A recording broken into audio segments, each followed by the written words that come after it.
Vers la cuisine, on se sert d'une cuillère en pot. Lors d'une fête, on se met à chanter. J'habite à Aulnoy-Emery.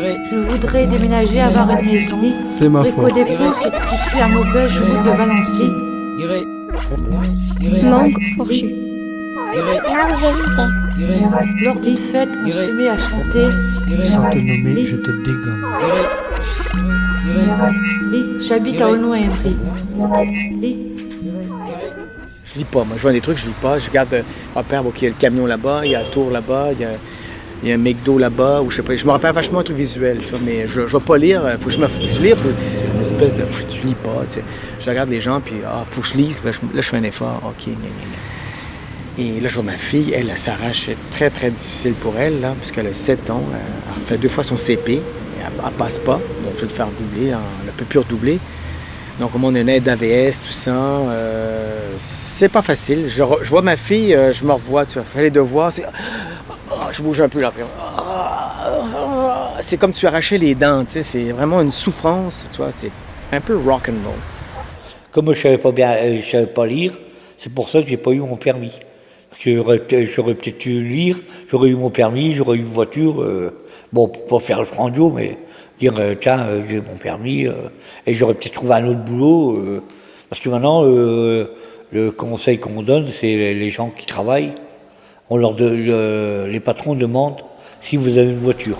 L'entreprise a fermé, j'ai reçu le mandat de licenciement, et après je me suis retrouvé au syndic. Le syndic carré que j'étais payé à mi-temps, alors que je travaillais en temps complet. Et là, ils m'ont demandé pourquoi, je dis parce que je ne sais pas bien écrire, ils m'ont envoyé un peu avec des formations. Et là, j'ai rencontré Isabelle et Michel, et c'est là qu'ils m'ont appris j'ai appris à lire, à écrire avec eux. Michel faisait des mathématiques, avec Isabelle, je faisais des lectures, de l'écriture.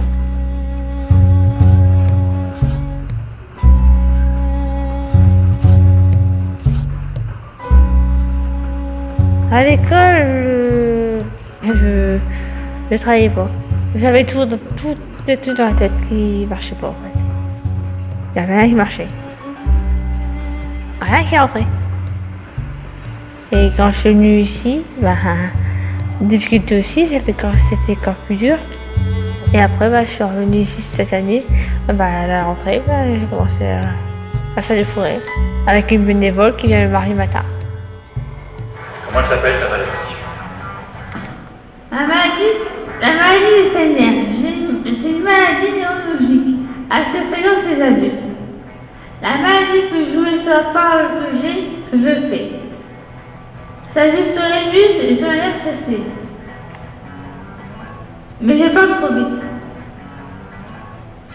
Il faudrait que je parle plus doucement, j'articule pas assez et je parle trop vite. Sandrine. Oui. T'as rencontré en quelle année Johnny? En 1998, Comment ça s'est passé? elle est venue voir ma sœur au boulot. Il a demandé si elle avait une sœur et s'il pouvait venir boire un café à la maison. Ma sœur elle lui a dit que oui. J'ai eu le coup de foudre. Il sait bien, Johnny? Non, Johnny ne lit pas. Il aimerait bien la Monde des Merveilles, mais il n'a pas le temps qu'à travailler dans un CAT. Ton fils Kevin, il lit, lui? Kevin a aussi des difficultés pour apprendre à lire et écrire. Il va dans un IME à très long. Mais tu m'as dit qu'il avait appris sa poésie. L'autre jour, il a su apprendre sa poésie. Qui c'est qui lit chez toi? C'est moi qui lis le courrier qui signe.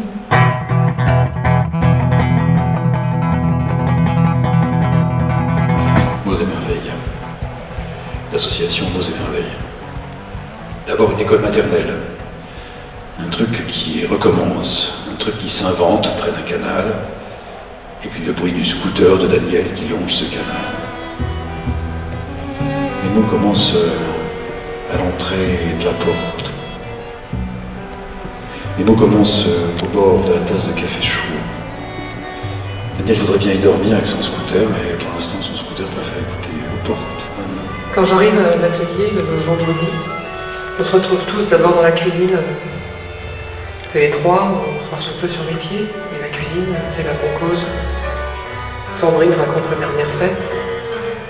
Odile râle parce que le vendredi, c'est pas son jour. Sébastien prépare le café. Daniel décide parfois. C'est vrai, les personnes racontent souvent à l'atelier des histoires difficiles, des souvenirs douloureux. Leur histoire, drôle, émouvante, pathétique, anéantie. Il faut juste écouter. Une fois dites, ces histoires soulagent. Elles laissent de la place pour autre chose. Une fois dites, elles laissent de la place pour apprendre. Et lire devient possible. Catherine écrit tout attaché, Catherine a écrit tout attaché. Catherine écrit tout attaché, Catherine écrit tout attaché, Catherine écrit tout attaché, Catherine écrit tout attaché, Catherine écrit tout attaché, Catherine écrit tout attaché, Catherine écrit tout attaché, Catherine écrit tout attaché, Catherine écrit tout attaché, Catherine écrit tout attaché, Catherine écrit tout attaché, Catherine écrit tout attaché, Catherine écrit tout attaché, Catherine écrit tout attaché, Catherine écrit tout attaché.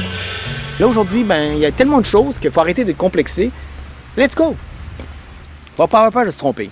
C'est juste de dire, bon, on y va, puis bon, désolé, puis on recommence.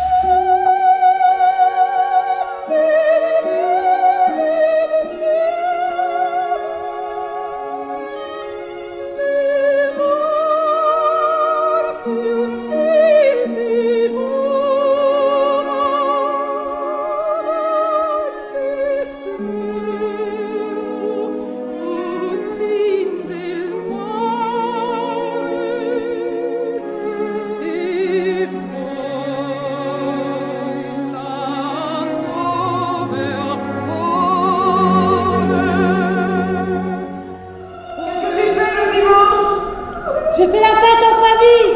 Avec qui? Avec Johnny, Kevin, mon frère, ma belle-mère. Qu'est-ce que vous faites? On fête les anniversaires. T'aimes ça, les anniversaires? J'adore cela. Sinon, que faire? Aspetto.